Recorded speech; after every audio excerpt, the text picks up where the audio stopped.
wabarakatuh. Bismillahirrahmanirrahim. Innal hamdalillah nahmaduhu wa nasta'inuhu wa nastaghfiruh wa na'udzu billahi min shururi anfusina wa min sayyiati a'malina. Man yahdihillahu fala mudilla lahu wa man yudlil fala hadiya lahu. Wa asyhadu an la ilaha illallah wahdahu la syarika lah. La rabban siwahu wa la ma'buda illa iyyah. Wa asyhadu anna Muhammadan abduhu wa rasuluhu la nabiyya ba'dah. Allahumma salli wa sallim wa barik ala nabiyyina Muhammadin wa ala alihi wa ashabihi wa man tabi'ahum bi ihsanin ila yaumiddin. Amma ba'd. Hadirin hadirat jamaah pengajian yang dirahmati Allah Subhanahu wa taala. Alhamdulillah, kita bersyukur kehadirat Allah Subhanahu wa taala atas segala kenikmatan yang Allah berikan kepada kita sekalian. Utamanya kita diberi nikmat taufik serta hidayahnya, termasuk juga kita diberi kesehatan oleh Allah Subhanahu wa taala sehingga kita bisa melanjutkan perjalanan hidup kita, perjalanan hidup beribadah kepada Allah Subhanahu wa taala. Baru saja kita telah melaksanakan ibadah salat maghrib berjamaah. Kemudian kita lanjutkan dengan kajian kitab tentang salatul mukmin, dan kita sudah membahas masalah adabus safar, yaitu etika di dalam melakukan perjalanan. Karena Islam ini adalah merupakan agama yang lengkap, agama yang komplit, agama yang sempurna. Segala sesuatunya diatur di dalam syariat Islam. Ada beberapa poin yang sudah kita bahas pada kesempatan yang lalu. Kemudian insyaallah kita masih melanjutkan tentang etika safar. Cuma poin yang pertama ini khusus bagi seseorang yang punya istri lebih dari satu. Ini di sini ada tuntunannya. Ini ada etika kalau seseorang ingin bepergian jauh, sementara dia perlu untuk disertai oleh salah seorang istrinya. Ya, di sini Rasulullah biasa di saat melakukan perjalanan butuh kepada salah seorang istrinya untuk bisa menyertai, maka Rasulullah SAW mengadakan undian. Nah, kalau kita hanya punya satu, ya tidak usah undian. Ya, ini kita insyaallah termasuk orang-orang yang takwa kepada Allah. Takwa dalam arti takwa kesetuah. Allah Subhanahu wa taala berfirman, "Fa in khiftum alla ta'dilu fawahidah." Kalau kalian semua khawatir tidak bisa berbuat adil, cukup satu saja. Walaupun sebelumnya diperintahkan untuk bisa nikah 2, 3, 4. Tapi Allah Subhanahu wa taala kemudian menutup pada ayat berikutnya, fa in khiftum alla ta'dilu fawahidatan. Apabila kalian semua khawatir untuk tidak bisa berbuat adil dengan istri-istri yang lain, menjalah cukup satu. Seperti itu. Jadi kalau kita cuma punya satu, tidak perlu ada undian-undian. Kalau Rasulullah SAW biasa di saat melakukan perjalanan jauh, kemudian butuh untuk ditemani oleh salah seorang istrinya, maka Rasulullah SAW mengadakan undian terlebih dahulu. Siapa yang keluar namanya, maka itulah yang menyertai Rasulullah Sallallahu Alaihi Wasallam. Kemudian ada berikutnya, yaitu yustahabbu lahu an yakhruja li safar yaumul khamis min awalin nahar. Disebutkan di sini bahwa disunnahkan seseorang yang ingin mengadakan perjalanan jauh untuk pergi pada hari Kamis, yaitu di permulaan siang. Disunnahkan melakukan perjalanan itu pada hari Kamis. Dan itu disebutkan oleh sahabat Ka'ab bin Malik radhiyallahu anhu, dikatakan laqallama kana Rasulullah sallallahu alaihi wasallam yakhruju. Sangat jarang Rasul sallallahu alaihi wasallam bepergian. Rasulullah SAW tidak sering berpergian. Sangat jarang Rasulullah SAW berpergian. Idza kharaja fi safarin, apabila beliau itu melakukan bepergian, melakukan perjalanan jauh, Rasulullah tidak keluar kecuali pada hari Kamis. Ini menunjukkan bahwa disunnahkan seseorang untuk melakukan perjalanan pada hari Kamis. Dan Rasulullah SAW da'a li ummatihi sallallahu alaihi wasallam bil barakah fi awalin nahar. Rasulullah sallallahu alaihi wasallam senantiasa mendoakan orang yang melakukan perjalanan itu pada awal siang.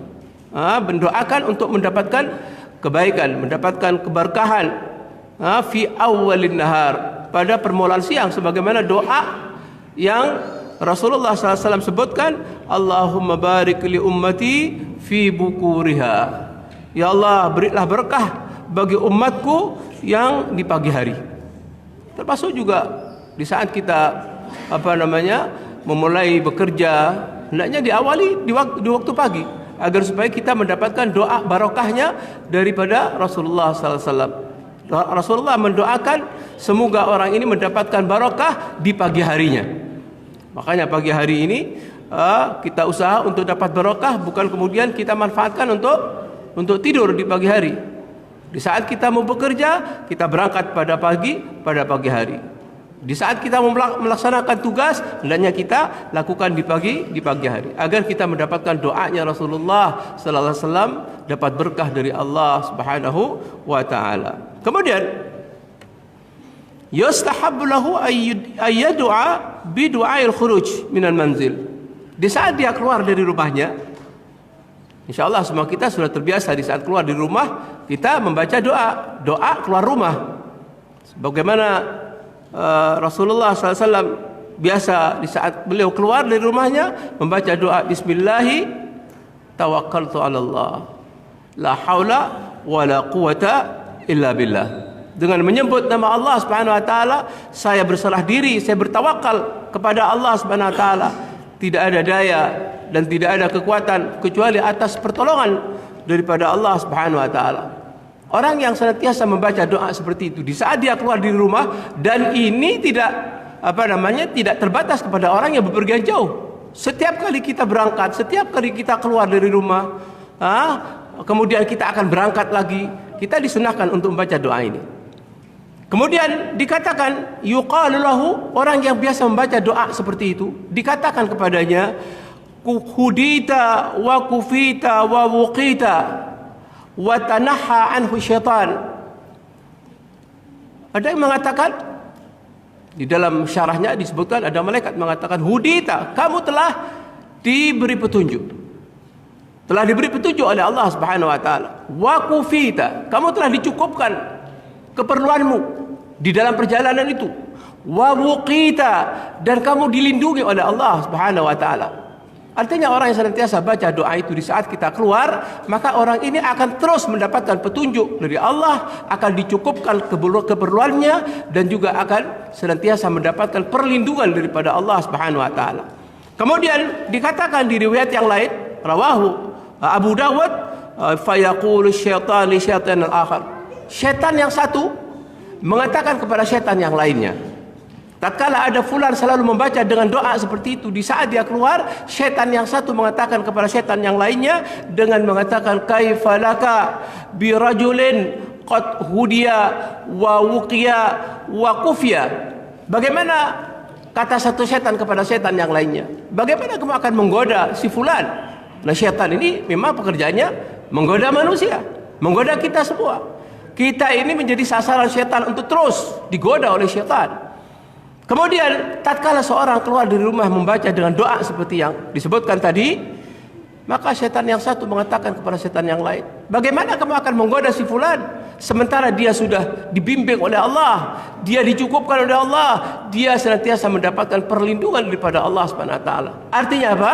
Artinya orang ini akan terselamatkan daripada godaan syaitan di saat dia selalu membaca dengan doa seperti itu. Begitu juga dilanjutkan dengan doa berikutnya, dan ini kebiasaan Rasul sallallahu alaihi wasallam, dengan doa Allahumma inni a'udzubika an adilla au udalla au azilla au uzalla au adlim au udlam au ajhal au yujhal alai.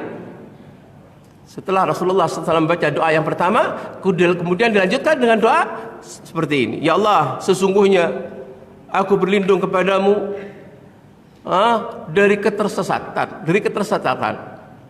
Aku berlindung untuk tersesat.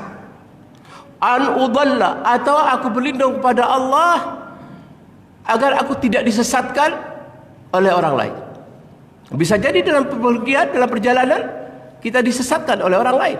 Ada orang lain yang ingin menyesatkan kita. Kita berlindung kepada Allah di saat kita keluar agar kita tidak disesatkan oleh orang lain. An udal au azillah. Aku berlindung kepada Allah agar aku tidak tergelincir atau aku digelincirkan oleh orang lain. Au adlim au udlam. Aku berlindung kepada Allah agar aku tidak melakukan kezaliman kepada orang lain atau aku dizalimi oleh orang lain. Bisa jadi kita akan berbuat zalim, atau bisa jadi orang akan melakukan kezaliman terhadap diri kita. Sehingga kita berdoa kepada Allah Subhanahu wa taala dengan doa seperti yang biasa dibaca oleh Rasulullah SAW. Au ajhal au yujhal alai. Atau aku melakukan perbuatan yang tidak ada manfaatnya. Atau di dalam perjalanan aku dibodohi oleh orang lain. Ini satu doa yang penting untuk kita biasa baca di saat kita keluar rumah. Di samping doa yang seperti yang pertama, Bismillahi tawakkaltu 'ala Allah, la haula wala quwata illa billah, bisa dilanjutkan dengan Allahumma inni a'udzubika an adilla au udalla au azilla au uzalla au adlim au udlam au ajhal au yujhal alayya. Ya Allah, aku berlindung kepadamu agar aku tidak tersesat atau disesatkan oleh orang. Aku berlindung kepadamu ya Allah agar aku tidak tergelincir atau digelincirkan oleh orang. Aku berlindung kepadamu ya Allah untuk aku tidak berbuat zalim kepada orang lain atau orang lain berbuat zalim kepadaku. Aku berlindung kepada Engkau ya Allah agar aku tidak melakukan perbuatan-perbuatan yang sia-sia atau aku dibodohi oleh orang lain. Dan ini merupakan adab di saat kita keluar dari rumah. Kita keluar dari rumah. Termasuk juga di saat kita melakukan perjalanan jauh. Jamaah sekalian yang dirahmati Allah Subhanahu wa taala. Kemudian ada berikutnya, disunnahkan seseorang itu di saat melakukan perjalanan jauh untuk tidak bepergian sendirian. Untuk tidak berpergian sendirian. Kalau memang tidak terdesak kondisinya. Dan di situ disebutkan oleh Rasulullah SAW, "Lau ya'lamun nasu ma fil wahdah, ma a'lamu ma sara rakibun bilailin wahdah." Seandainya manusia itu mengetahui akan bahaya seseorang pergi sendirian, maka tentu tidak ada seorang pun yang akan melakukan perjalanan sendirian. Artinya dia akan mencari teman. Karena jelas pergi sendirian itu dikhawatirkan ada sesuatu, maka dia tidak bisa berbuat apa-apa tanpa adanya teman. Sehingga hal seperti ini kalau kita pergi sendirian, maka ini mengundang bahaya. Kecuali dalam kondisi yang terdesak, kondisi yang darurat. Sehingga Rasulullah SAW juga menyatakan ar-raqibu syaitan. Orang yang berpergian seorang diri itu syaitan. Waraqibani syaitanani. Dan dua orang yang bepergian dua syaitan. Wal ats-tsalatsatu raqbun. Sedangkan orang yang berpergian dengan jumlah 3 ataupun lebih, maka ini adalah jamaah. Dan ini disunnahkan untuk kita tidak bepergian sendirian. Disunnahkan untuk tidak bepergian sendirian. Dan ini yang disebutkan oleh Rasulullah sallallahu alaihi wasallam. Berikutnya, yu'ammirul musafiruna ahadahum. Hendaknya orang-orang yang bepergian bersama rombongan memilih salah satu di antara rombongan itu untuk diangkat sebagai ketuanya, ketua rombongan. Diangkat sebagai pemimpin. Dan itu disebutkan oleh Rasulullah SAW agar adanya kebersamaan di antara mereka itu semakin kuat. Wadda al-ittifaqihim, dan akan semakin akrab dan kompak bersama orang-orang yang bersama bepergian itu. Wa aqwa li tahsili gharadihim, mampu untuk mencapai tujuan daripada mereka. Dan itu disebutkan oleh Rasulullah sallallahu alaihi wasallam dalam hadisnya yang diriwayatkan oleh Abu Dawud. Rasulullah sallallahu alaihi wasallam sabda, "Idza kharaja thalathatun fi safarin falyu'ammiru ahadahum."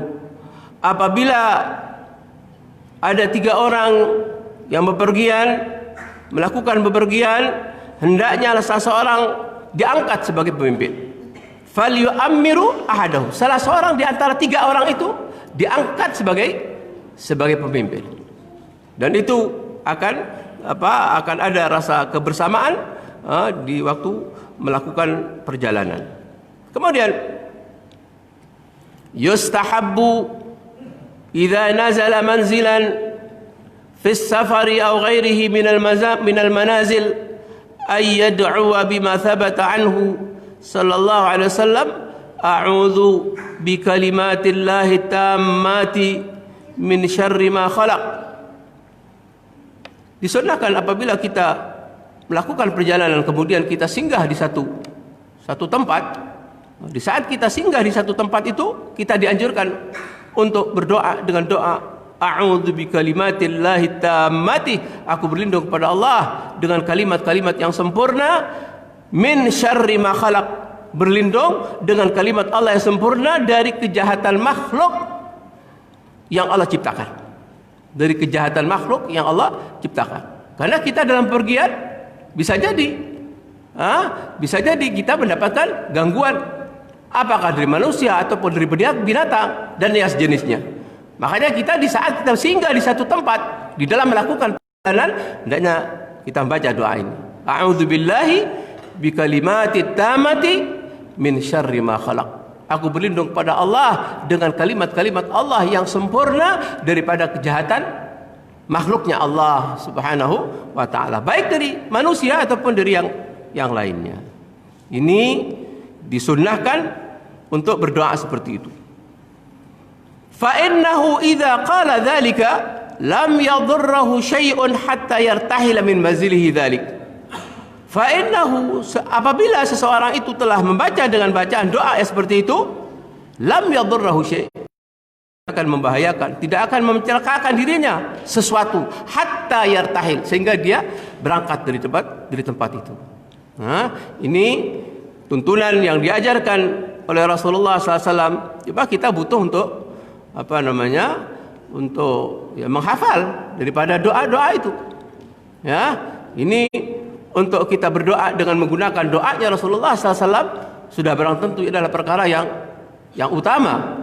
Banyak sekali doa-doa yang diajarkan oleh Rasulullah SAW yang perlu kita pelajari, perlu kita hafalkan, kemudian kita praktekkan dalam rangka untuk menjaga keselamatan kita dunia dan akhirat. Kemudian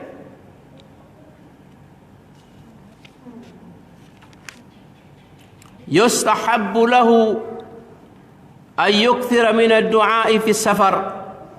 Disunnahkan untuk baca berdoa, untuk memperbanyak doa tatkala dia berada di dalam safar, di dalam bepergian, di tengah-tengah bepergian, maka dia disunnahkan untuk memperbanyak doa. Fa innahu hariyun bi an tujaba da'watuhu wa yu'ta mas'alatuhu. Orang yang berdoa di saat dia melakukan bepergian, maka sangat mungkin, besar kemungkinannya untuk diijabahi doanya oleh Allah Subhanahu wa taala dan diberikan apa yang dia minta. Karena itu berdasarkan hadis Rasulullah SAW bersabda di dalam hadisnya, "Thalathu da'awatin mustajabatun la syakka fihin."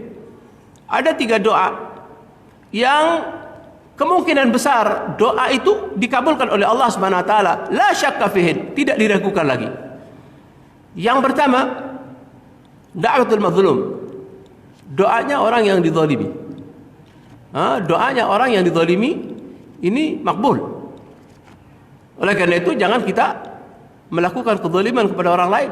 Kalau orang yang dizalimi itu berdoa kepada Allah Subhanahu wa taala, maka di situ tidak ada dinding yang mendindingi antara dirinya dengan Allah Subhanahu wa taala. Artinya doa itu dikabulkan oleh Allah Subhanahu wa taala apabila orang yang melakukan orang yang dizalimi kemudian dia menengadahkan tangannya berdoa kepada Allah Subhanahu wa taala, maka kemungkinan besar doa itu dikabulkan oleh Allah Subhanahu wa taala. Jangan kita melakukan kezaliman kepada siapa-siapa, karena memang kita diperintahkan untuk banyak melakukan kebaikan, bukan melakukan kejelekan, bukan melakukan kezaliman. Orang yang dizalimi berdoa dikabulkan oleh Allah doanya. Wa da'watul musafir, ini yang kedua. Wa da'watul musafir, doanya orang yang sedang bepergian. Di saat kita melakukan bepergian, perbanyaklah kita berdoa kepada Allah.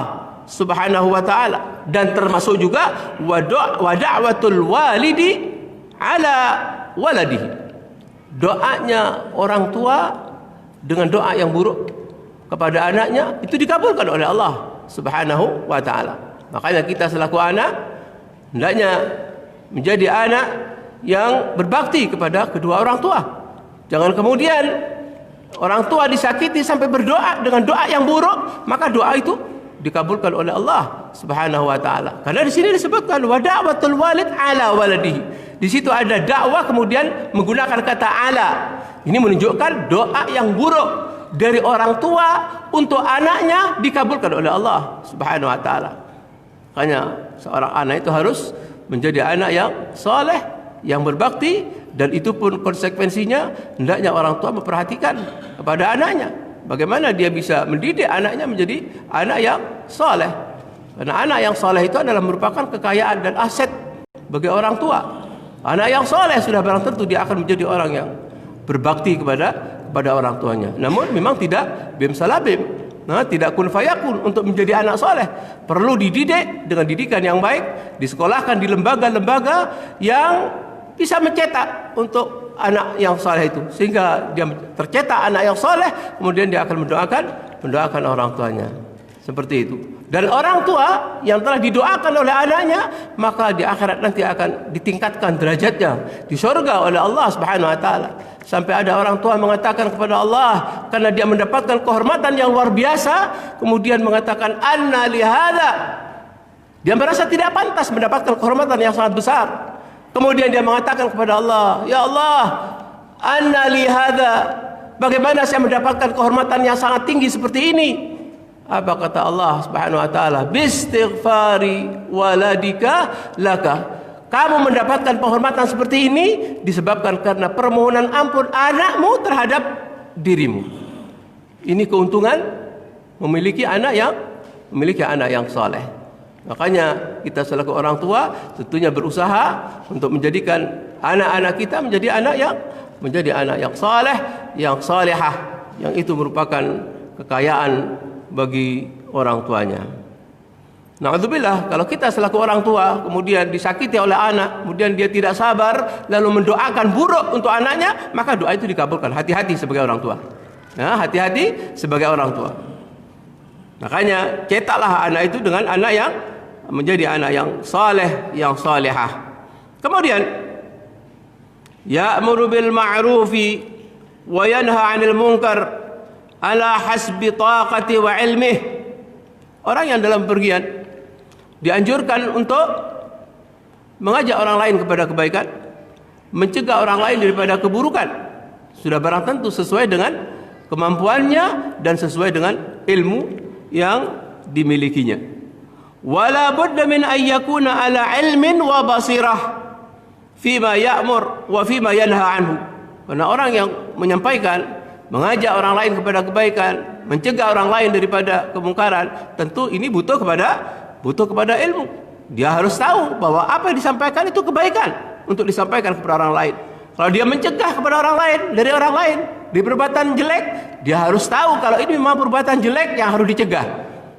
Itu bekalnya daripada orang yang menyampaikan kepada orang lain, memerintahkan orang lain kepada kebaikan dan mencegah orang lain untuk melakukan kemungkaran, dan tentunya dengan cara yang lembut, dengan cara yang lembut.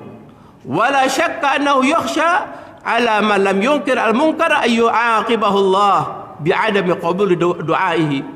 Dan tidak diragukan lagi bagi orang yang tidak mau untuk mengingkari kemungkaran, tidak mau melaksanakan dakwah, mengajak orang lain kepada kebaikan, mencegah dari orang lain dari kepada kemungkaran, maka kemungkinan besar kalau dia berdoa kepada Allah, maka doanya tidak dikabulkan oleh Allah Subhanahu wa taala. Itu sebagai hukuman karena dia tidak mau melaksanakan kebaikan, sementara dia orang yang mampu untuk mengajak orang lain kepada kebaikan. Seperti disebutkan dalam hadis Rasulullah sallallahu alaihi wasallam bersabda, "Wallazi nafsi biyadihi la ta'muranna bil ma'rufi wa la tanhawunna 'anil munkar aw la yushikanna Allah ay yab'atha 'alaikum iqaban minhu thumma tad'unahu fala yustajab lakum. Kata Rasulullah SAW, demi jiwaku berada di tangan Allah Subhanahu wa taala, sungguh hendaknya kalian betul-betul melaksanakan perintah Allah, yaitu memerintah orang lain, mengajak orang lain kepada kebaikan, dan benar-benar mencegah orang lain daripada kemungkaran. Atau kalau tidak melaksanakan hal seperti itu, la yushakanna Allah, hampir-hampir Allah Subhanahu wa taala akan mengirimkan kepada kalian hukuman dalam bentuk apa? Thumma tad'unahu fala yustajab lakum. Kalian berdoa pada Allah, tapi doa kalian tidak didengar oleh Allah Subhanahu wa taala. Karena apa?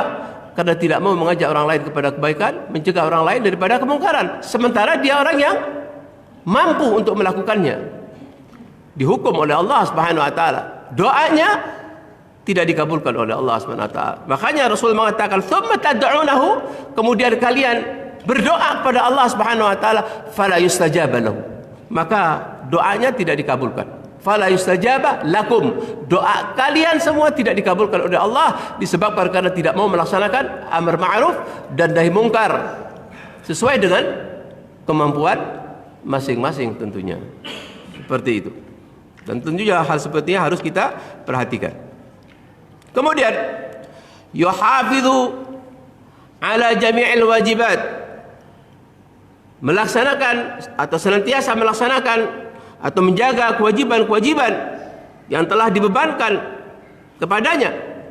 Wa min a'zamiha, dan kewajiban yang paling besar, as-salatu fi awqatiha ma'al jamaah, yaitu melaksanakan ibadah salat pada waktunya, dilaksanakan dengan secara berjamaah.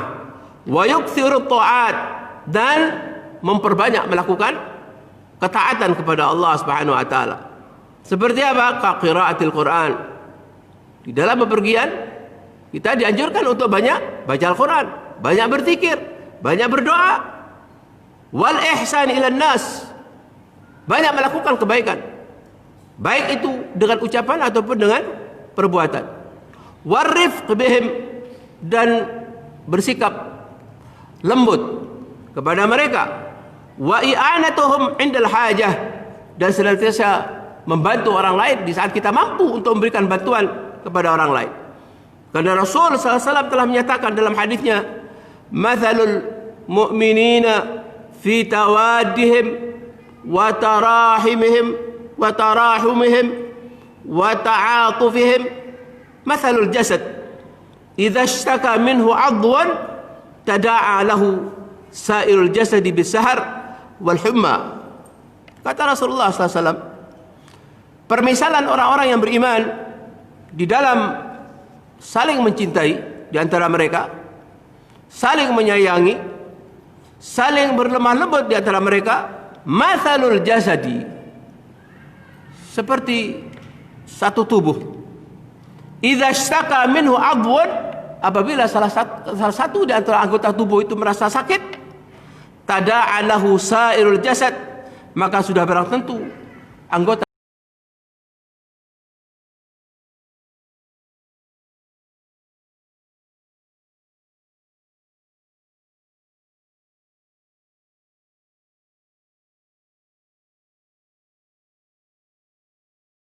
kepada orang lain, maka tentunya kita membantu, dan itu adalah merupakan kebaikan.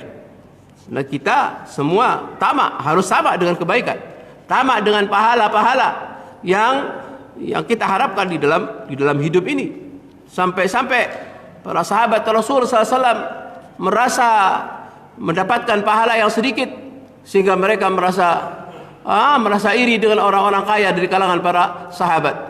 Datang kepada Rasulullah sallallahu alaihi wasallam mengadukan, bukan karena kemiskinannya, tidak, karena mereka merasa tidak mendapatkan pahala yang banyak sebagaimana pahala yang diperoleh oleh orang-orang kaya.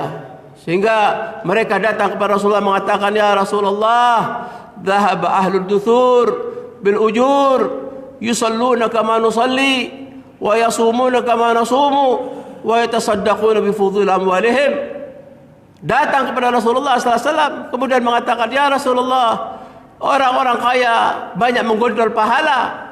Mereka sholat sebagaimana kami sholat.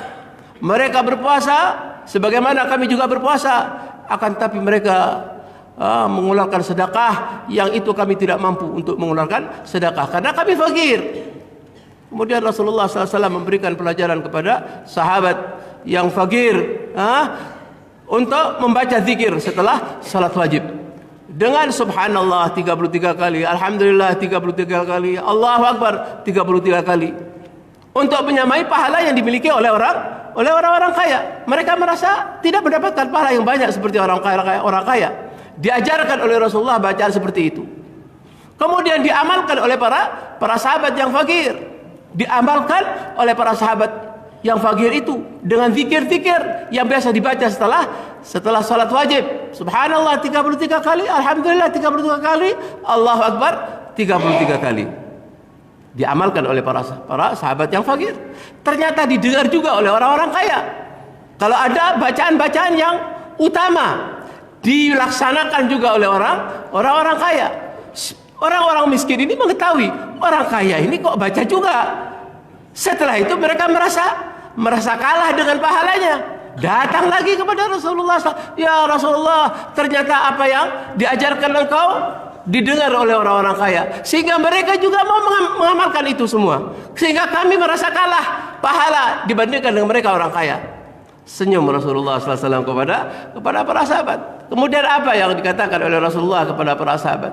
Dzalika fadlullah yu'tihi man yasha. Itu semua adalah merupakan karunia Allah yang diberikan oleh Allah kepada siapa yang dikehendaki oleh Allah Subhanahu wa taala. Coba kita perhatikan. Semangatnya dari kalangan para sahabat yang fakir. Mereka bukan iri karena kekayaan mereka, tidak, tapi mereka merasa iri karena mereka tidak mendapatkan pahala seperti orang-orang kaya mendapatkan banyak pahala. Luar biasa. Seperti itu. Tentunya kita berusaha untuk banyak melakukan kebaikan-kebaikan, karena tentu semuanya itu juga akan kembali kepada diri kita sendiri. Kita diperintahkan oleh Allah untuk banyak melakukan kebaikan dan bersegera, tidak menunda-nunda, tidak kemudian mengatakan biar nanti, enggak. Tapi kita bagaimana melaksanakan perintah Allah, perintah Rasulullah, sebagaimana Rasul SAW menyatakan badiru bil a'mali salihah, bersegeralah kalian semua untuk melakukan amalan saleh. Begitu juga Allah menyatakan wasari'u ila maghfiratin min rabbikum wa jannah arduha as-samawati wal ard u'iddat lil muttaqin. Di situ Allah SWT perintahkan bercepat-cepatlah kalian untuk mendapatkan ampunan daripada Allah Subhanahu wa taala, dan bercepat-cepatlah kalian untuk mendapatkan surganya Allah yang luasnya seluas langit dan bumi. Itu disediakan buat orang-orang yang takwa kepada Allah Subhanahu wa taala. Ya, dirahmati Allah Subhanahu wa taala. Kemudian ada berikut, ta'ajjal fil 'audah wala yutilul maqath fis safar li ghairi hajah. Hendaknya seseorang di saat melakukan perjalanan kemudian selesai urusannya, hendaknya dia segera untuk kembali pulang. Segera untuk kembali pulang.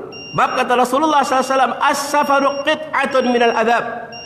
Bepergian itu, safar itu adalah merupakan bagian daripada adab. Safar itu merupakan bagian daripada adab. Yamna'u ahadakum ta'amahu wa syarabahu, menghalangi salah seorang di antara kamu untuk menikmati makanannya dan minumannya, wa naumahu, juga urusan tidurnya. Kata Rasulullah selanjutnya, fa idza qada ahadukum nahmatahu falyu'ajjil ila ahli. Apabila salah seorang di antara kamu sudah selesai dengan urusannya, maka segera kembali pulang.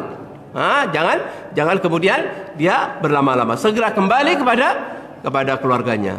Ini tuntunan yang diajarkan oleh Rasulullah SAW. Kemudian yustahabbu lil qadim min as-safar ay yabtadi'a bil masjid alladhi bi jiwarihi wa yusalli fihi rak'ataini. Disunnahkan di saat seseorang itu datang di bepergian jauh,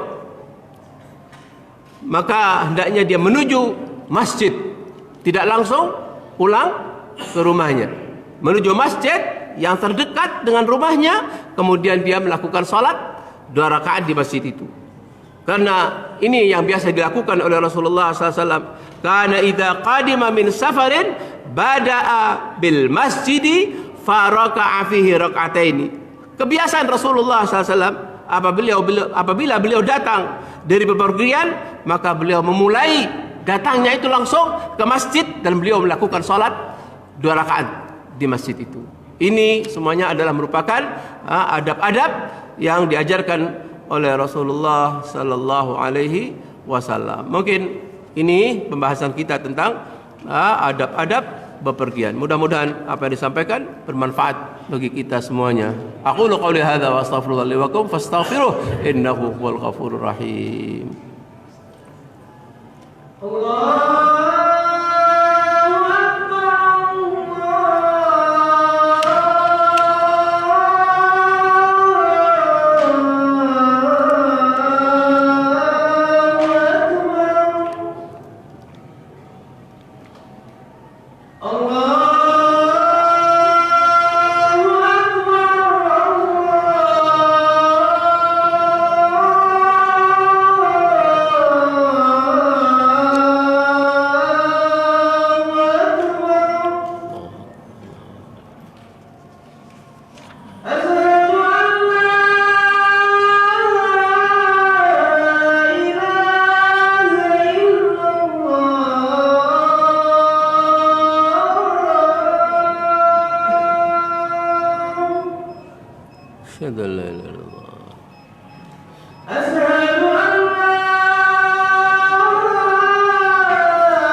Jemaah sekalian yang dirahmati Allah, kita masuk pada sesi kedua barangkali ada hal yang perlu disampaikan atau perlu ditanyakan. Kalau bisa saya jawab.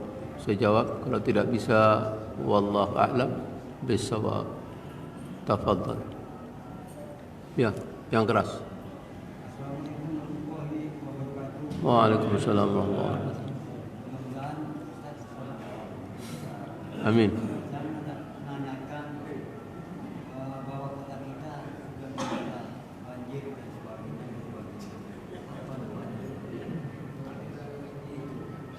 Ulang lagi. Tidak jelas.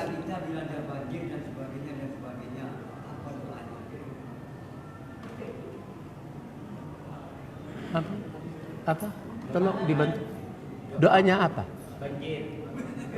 Oh, doa di saat banjir ya. Kalau di waktu hujan ada doanya Allahumma sayyiban nafi'a, mudah-mudahan hujan ini mendatangkan manfaat, mendatangkan keselamatan. Tapi kalau sudah terjadi banjir, ya dikuras. Ya, dikuras. Disedot. Ya, langsung disedot.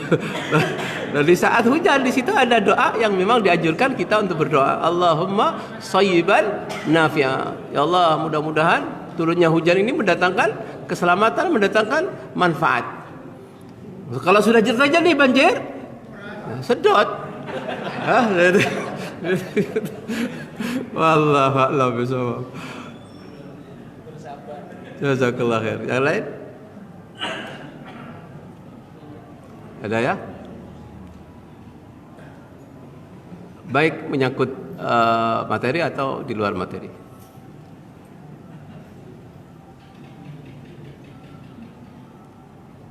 InsyaAllah tidak ada. Memang materinya banyak tidak perlu bertanya karena sudah insyaallah sudah jelas. Tinggal kita bisa melaksanakan dari tuntunan yang diajarkan Rasulullah SAW tatkala kita melakukan safar, melakukan perjalanan jauh. Ini saja bisa disampaikan dan kita tutup dengan kafaratul majlis.